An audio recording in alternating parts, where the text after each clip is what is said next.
Tragedi Kanjuruhan pada 1 Oktober 2022 adalah mimpi buruk bagi sepak bola Indonesia. Lebih dari 130 nyawa hilang dan ratusan lainnya terluka. Namun, setelah 2 tahun berlalu, pengusutan kasus ini tampaknya masih jauh dari kata selesai.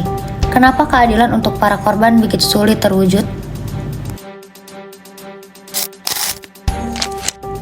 Semuanya bermula dari pertandingan antara Arema dan Persebaya yang berakhir dengan kekalahan tuan rumah. Ribuan supporter Arema yang kecewa mulai merangsek ke lapangan. Kondisi semakin kacau saat gas air mata ditembakkan ke tribun, yang seharusnya dilarang di stadion menurut aturan FIFA. Pintu stadion yang tertutup membuat ribuan penonton panik dan berdesakan keluar tanpa jalan yang memadai, menyebabkan lebih dari 130 orang kehilangan nyawa karena sesak napas atau terinjak dalam kepanikan. Hingga kini, masyarakat terus mempertanyakan siapa yang harus tanggung jawab atas keputusan-keputusan yang fatal pada malam itu. Selamat sore, jadi sore ini saya lagi bersama salah satu korban tragedi Kanjuruhan. Bisa perkenalkan nama dulu dan asal? Nama saya Faris, asalnya Kabupaten Malang. Jadi saya akan memberikan beberapa pertanyaan terkait tragedi Kanjuruhan. After match itu setelah babak pertama selesai, terus babak kedua main, Persebaya kan unggul, Mbak. Nah, setelah Persebaya unggul, supporter Aremania itu mulai panas. Lalu ada 2 orang yang turun ke lapangan. Nah, tujuannya sebenarnya sendiri bukan untuk melawan atau mengintimidasi pemain lawan, tapi tujuannya supporter itu untuk merangkul pemain. Akan tetapi si polisinya ini melawan supporter, mencegah atau mengantisipasi supporter yang turun ke lapangan ini. Caranya salah, yaitu waktu mau dipeluk pemainnya dipukul. Setelah itu tembakan gas air mata di mana-mana. Faktor utama yang pertama Arema kalah, yang kedua pencegahan polisinya juga salah. Tentu tidak sesuai prosedur. Kalau di FIFA sendiri penggunaan gas air mata itu tidak boleh dilakukan saat di lapangan atau di stadion, hanya boleh dilakukan ketika di luar stadion. Terus di undang-undang pemerintah sendiri juga dilarang. Kalau saya cukup, tapi saudara-saudara saya yang terkena yang jadi korban itu menurut saya masih belum. Kalau dampak fisik nggak ada, tapi kalau dampak emosional mungkin trauma ke stadion lagi. Menurut saya proses hukum sangat-sangat kurang. Yang pertama, komandannya kan belum ditangkap. Terus yang kedua, yang di penjara itu cuma yang kesorot kamera aja, jadi sisanya enggak. Prosedurnya sendiri sudah, tapi masih banyak kekurangannya.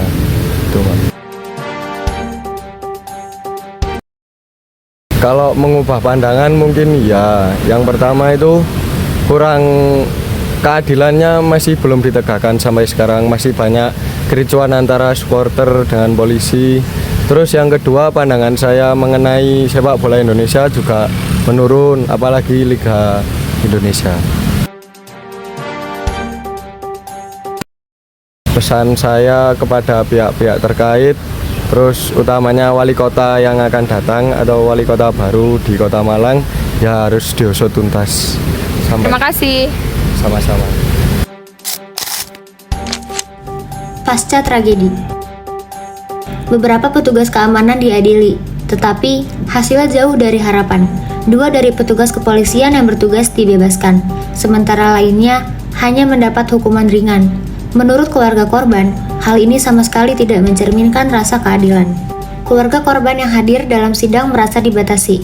Menurut laporan Kontras, beberapa sidang dilakukan secara tertutup, dan pengunjung serta media tidak diberikan akses yang seharusnya. Bahkan, ada laporan bahwa beberapa sesi sidang dilakukan secara virtual tanpa prosedur yang jelas. Ini menimbulkan kesan bahwa proses hukum tragedi ini dilakukan tanpa transparansi.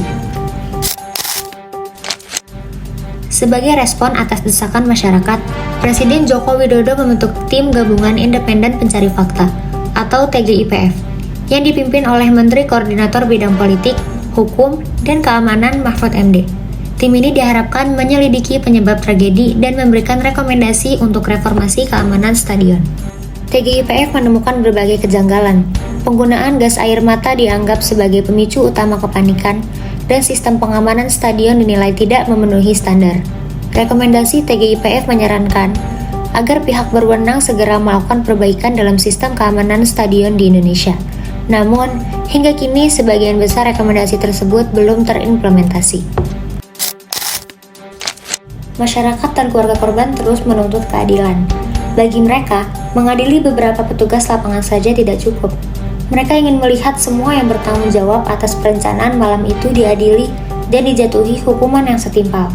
Ini adalah bentuk perjuangan mereka untuk menegakkan nilai-nilai Pancasila, terutama pada sila kedua dan kelima. Pada sila kedua, kemanusiaan yang adil dan beradab, mengamanatkan negara untuk menjunjung tinggi martabat manusia. Apa yang terjadi di Kanjuruhan adalah pelanggaran atas nilai kemanusiaan.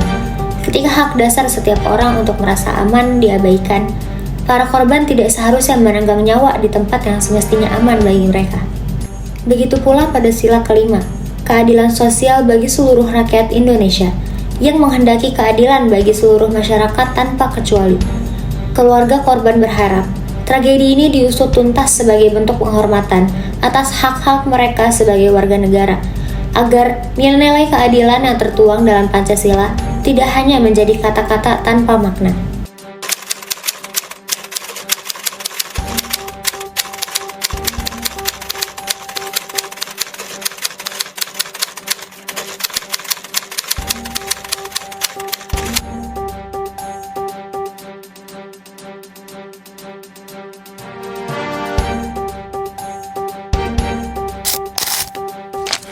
Sampai kapan tragedi ini akan menjadi misteri yang tak terjawab? Tragedi Kanjuruhan harus menjadi pelajaran besar bagi sepak bola Indonesia.